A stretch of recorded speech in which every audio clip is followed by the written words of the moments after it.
നോക്കൂ, അപ്പോഴും മുതിർന്ന നേതാക്കളെ കളത്തിലേക്ക് ഇത്തവണ പരമാവധി സീറ്റുകൾ പിടിക്കുക എന്നതാണ് BJP ലക്ഷ്യമിടുന്നത്. പ്രധാനമന്ത്രിയും അമിത്ഷായും ഉൾപ്പെടെയുള്ളവർ തന്നെ തെരഞ്ഞെടുപ്പ് പ്രചാരണങ്ങൾക്ക് ചുക്കാൻ പിടിക്കുകയും ചെയ്യും. ഏറെ പ്രതീക്ഷയോടെ കാണുന്ന BJP വിജയ സാധ്യത കാണുന്ന മണ്ഡലമാണ് മഞ്ചേശ്വരം.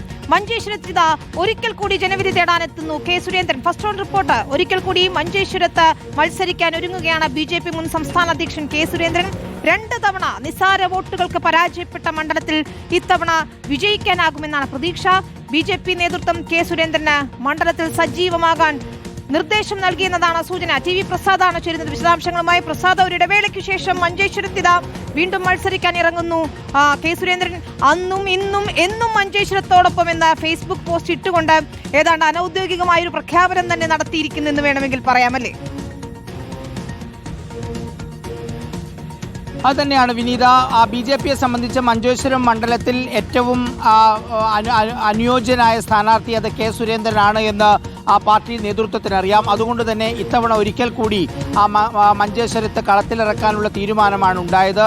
നമുക്കറിയാവുന്നതുപോലെ 2016 ആരെയും അത്ഭുതപ്പെടുത്തുന്ന ഒരു തോൽവിയാണ് സുരേന്ദ്രൻ ഉണ്ടായത്. അന്ന് വെറും 89 വോട്ടുകൾക്കാണ് തോൽപ്പിച്ചത്. വീണ്ടും 2029 മത്സരിച്ചു. പക്ഷേ അപ്പോഴും 745 വോട്ടുകൾക്ക് മാത്രം കെ സുരേന്ദ്രൻ പരാജയപ്പെടുന്ന സ്ഥിതിയുണ്ടായി. വലിയ പോരാട്ടം അവിടെ നടന്നു.